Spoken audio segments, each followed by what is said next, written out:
ক্ষমতার জন্য তারা নির্বাচন তাড়াতাড়ি চাচ্ছে। আর সংস্কার হওয়ার জন্য বা দেশের সংস্কার হওয়ার জন্য যতদিন দরকার ইউনিট সরকারকে আমরা মনে করি ততদিন ক্ষমতায় থাকবে, তারপরে নির্বাচন হবে। আর সংস্কার হওয়ার জন্য বা দেশের সংস্কার হওয়ার জন্য যতদিন দরকার ইউনিট সরকারকে আমরা মনে করি ততদিন ক্ষমতায় থাকবে, তারপরে নির্বাচন হবে। বিএনপি কে কোনো পরামর্শ দিতে চান বা বিএনপি বর্তমানে কি আমরা করণীয়? মনে করি আপনারা নির্বাচনের জন্য পাগল না হয়ে জনগণের জন্য কাজ করেন। আপনারা জনগণের জন্য কাজ করার জন্য ক্ষমতা লাগে না, অনেক ভাবে কাজ করা যায়। আপনারা কাজ করেন, এখন নির্বাচনের জন্য এত তড়িঘড়ি করার কিছু নাই। 17 বছর যখন বঞ্চিত হয়েছে নির্বাচন করতে পারেন নাই, আর তো বেশি দিন না, অপেক্ষা করেন। আপনি যদি জনগণের জন্য কাজ করেন আপনাদেরকে মানুষ এমনিই চাবে। আমি মনে করি ওনার কোনো ব্যর্থতা নাই। উনি এই পর্যন্ত 9 মাস ধরে আমাদের ইউনিট সরকার ক্ষমতায় আছে, উনি দেশের জন্য অনেক উন্নয়নমূলক কাজ করছে। আপনি বিগত রমজান থেকে শুরু করে এই পর্যন্ত উনি অনেক ভালো আমরা রেসপন্স পাচ্ছি। বিভিন্ন খাদ্যদ্রব্য নিয়ন্ত্রণ থেকে শুরু করে রমজানে প্রত্যেক বছর দ্রব্যমূল্যের দাম দ্বিগুণ হয়ে যায়। আমাদের ইউনুস স্যার সেটাকে অসম্ভবকে সম্ভব করেছে। সিন্ডিকেট ভাঙছে। এই যে একটা সিন্ডিকেট, ওটা সে অলরেডি ভেঙে দিছে।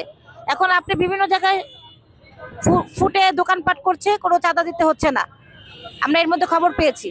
আর উনি আমাদের ইউনিট সরকারকে 5 বছর রাখার উদ্দেশ্য হচ্ছে উনি এর মধ্যে অনেক কর্মসূচি হাতে নিয়েছে, উন্নয়নমূলক কাজ, সেগুলো বাস্তবায়ন করার জন্য তাকে সময় দেওয়া দরকার। দেশের জনগণের জন্য, দেশের স্বার্থে আমি মনে করি ইউনিট সরকার 5 বছর ক্ষমতা রাখা দরকার।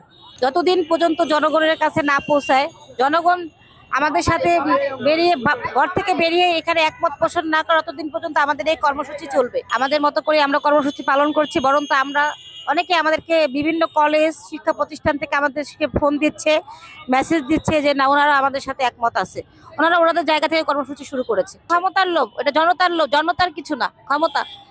তারা জনতা চায়, তারা ক্ষমতা চায়, তারা নির্বাচনের জন্য, তারা ক্ষমতার জন্য তারা নির্বাচন তাড়াতাড়ি চাচ্ছে।